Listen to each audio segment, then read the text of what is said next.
नमस्कार, आप देख रहे हैं बिस्तक। मैं हूं रजत देवगन। आज एक दिन की छुट्टी के बाद जब ट्रेडिंग करने लौटे तो अंतर्राष्ट्रीय संकेत जो थे वो बहुत ही मिले जुले थे। अमेरिकन मार्केट्स की तो ढीली क्लोजिंग हुई थी पिछले सेशन में, लेकिन एशियाई बाजारों से रिकवरी के संकेत मिल रहे थे। तो आज ऐसा लगा शुरुआत में कि मामला उतना गड़बड़ नहीं होगा, एक पुल बैक की उम्मीद की जा सकती है। और बिल्कुल उसी तर्ज पर निफ्टी 64 अंकों के गैप अप के साथ 22,212 के लेवल पे ओपन हो गया।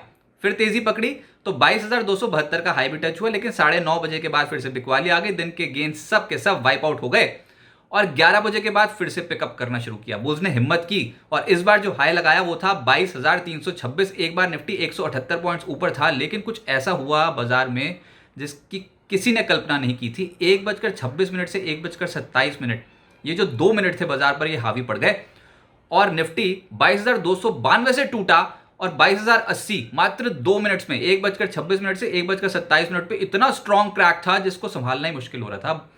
दलीलें दी जा रही हैं कि इजराइल और ईरान की तरफ से कुछ खबर आ गई थी, उसका इंपैक्ट देखने को मिला, लेकिन डैमेज हुआ था बहुत तगड़ा जिसको संभालना बहुत मुश्किल था। और क्लोज हुआ है निफ्टी 21,995 के लेवल पे। दिन का लो लगाया है 21,961। 22,000 के लेवल को ब्रीच कर गया निफ्टी। लेकिन अगर हायर लेवल से देखोगे 331 अंकों का फॉल है और क्लोज टू क्लोज 152 अंकों की गिरावट के साथ निफ्टी बंद हुआ है। ये आखिरी में जो डैमेज हुआ ना, ज्यादातर दिन तो हम अच्छा गुजार रहे थे, लेकिन आखिरी में डैमेज ज्यादा हो गया।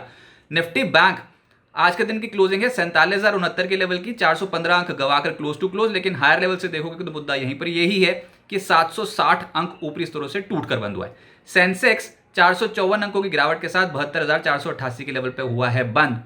लेकिन मौजूदा स्तरों पर जहां पर बंद हुए बहुत ही इंपॉर्टेंट लेवल है। इस वीडियो में आपको बताएंगे मार्केट आउटलुक में क्या करना चाहिए। मार्केट में इतने कॉन्फिडेंट नहीं है मंदी करने वाले इन स्तरों पर, और कल से तो लोकसभा चुनाव का पहला चरण भी शुरू है, तो बाजार एक बड़ा दाव खेल जाएगा मौजूदा स्तरों पे, ऐसा लग रहा है। तो आज जो हुआ वो अंतिम चरण की बिकवाली थी, हो सकता है कि वो एब्जॉर्ब भी हो जाए, देखना होगा अंतरराष्ट्रीय मूड माहौल। लेकिन फिलहाल निफ्टी पे ही बात करते हैं तो एडवांसेस निफ्टी के थे 14 और गिरने वालों की संख्या थी 36। जो चढ़ा है निफ्टी पे वो है भारती एयरटेल। निफ्टी गेनर्स में सबसे तेज चला भारती एयरटेल, 4% ऊपर बंद हुआ। वैसे वोडा आइडिया का आज से एफपीओ खुला है, लेकिन जो तेज चल गया वो था भारती एयरटेल, 4% ऊपर, निफ्टी का टॉप गेनर। इसके अलावा पावर ग्रिड 2.5% ऊपर बंद हुआ। बजाज ऑटो नतीजों से पहले 1.5% चढ़ गया। अच्छा, बाजार बंद होने के बाद इन्फोसिस के भी नतीजे आए हैं, लेकिन उससे पहले आज इन्फोसिस बहुत एक्टिव था, 1% ऊपर रहा। लेकिन नतीजे इन्फोसिस के बाजार बंद होने के बाद जो आए हैं वो है खराब। आय और गाइडेंस की पिक्चर बिगड़ गई है और उसका इंपैक्ट जो है वो कल इन्फोसिस के स्टॉक पे देखने को पड़ सकता है। इसके अलावा हिंडाल्को 1% ऊपर बंद हुआ है आज।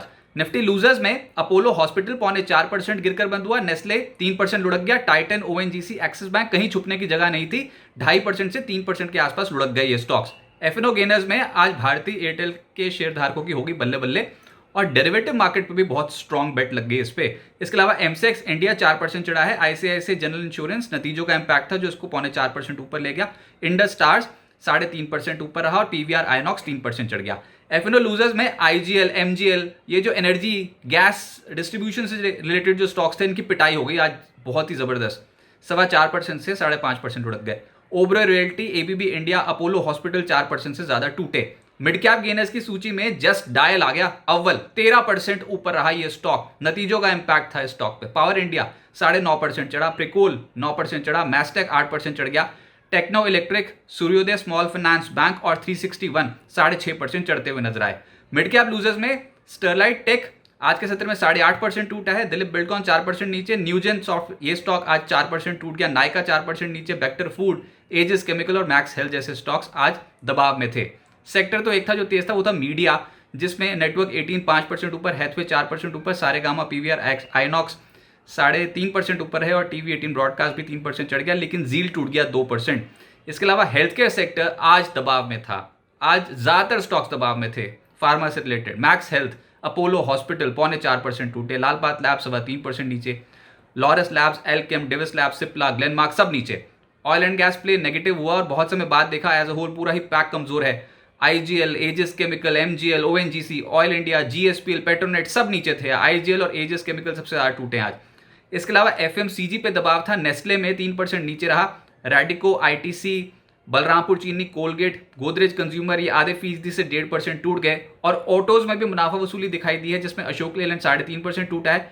टाटा मोटर, हीरो मोटोकॉर्प, एक्साइड, मारुति, इन स्टॉक्स पे दबाव था। लेकिन जो चढ़े हैं वो है मदरसन, संवर्धना मदरसन 2% ऊपर और बजाज ऑटो 1.5% ऊपर। प्राइवेट बैंक्स में आज एक्सिस बैंक 2.5% नीचे, ICC bank, IndusInd bank, HDFC bank पे दबाव रहा 1% के आसपास का, लेकिन जो चढ़ा है वो है आरबीएल बैंक 1.25% ऊपर। आईटी में आज जो गिरे हैं उसमें है टेक महिंद्रा, विप्रो, एचसीएल टेक आधे फीसदी से 0.25% के आसपास नीचे रहे, लेकिन एम्फोसिस, एलटीआईएम और इन्फोसिस आज चढ़कर बंद हुए हैं।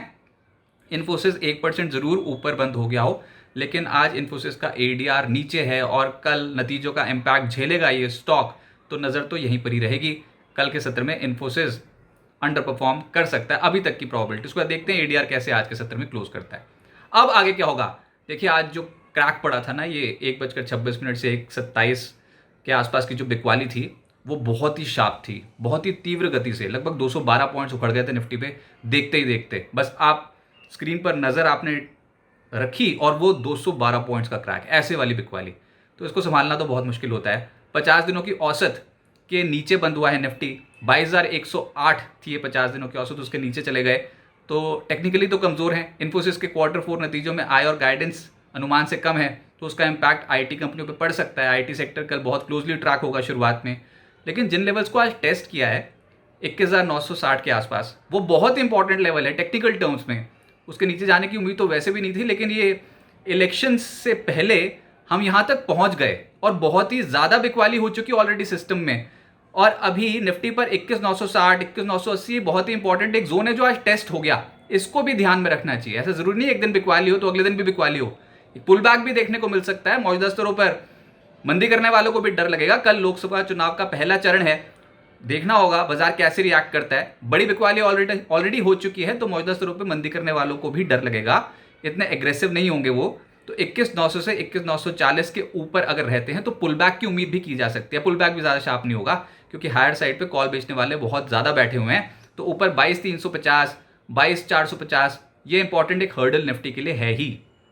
आज भी देखा कि शुरुआत में कितने ज़बरदस्त जोश में खुल गए थे ना, उसके बाद फिर दिन में जो आखिरी में जिस तरीके की बिकवाली संभालनी मुश्किल हो गई। अभी इजराइल और ईरान से जुड़ी कोई भी खबर आएगी तो बाजार पे वो बड़ा इंपैक्ट डालेगी। अमेरिकी बाजारों के मूड माहौल को देखना होगा और खासतौर से जो क्रूड ऑयल की कीमतें इनको देखना होगा। ये नहीं चल पाई यहाँ, $100 जो कह रहे थे वो हुआ ही नहीं, इनफैक्ट 92 के आसपास ही मामला फंस गया। अभी तो बहुत ही नीचे है, ऊपर से रुपये दबाव बन गया, तो एनर्जी स्टॉक्स की पिटाई हो गई।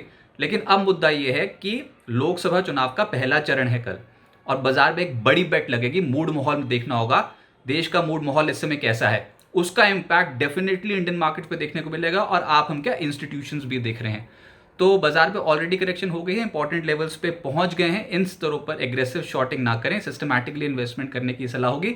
अभी बाजार एक रेंज में रहेगा, एक दिन तगड़ी बिकवाली हो गई तो एक दिन पुल बैक का भी देखने को मिल सकता है। हाँ, लेकिन अभी तक के पैटर्न के हिसाब से क्योंकि इंपॉर्टेंट लेवल्स तोड़ते चले जा रहे हैं तो सेल ऑन राइज की मार्केट है, लेकिन इन लेवल से एक पुल बैक को नेग्लेक्ट नहीं किया जा सकता। एक पुल बैक ड्यू है मार्केट में और बाजार इलेक्शंस पे एक बड़ा बेट लगाएगा और नतीजों के सीजन पर भी, क्योंकि जिन कंपनियों के नतीजे अच्छे आएंगे उनको रिवॉर्ड मिलेगा और जिनके खराब उनको पनिशमेंट भी मिलेगी।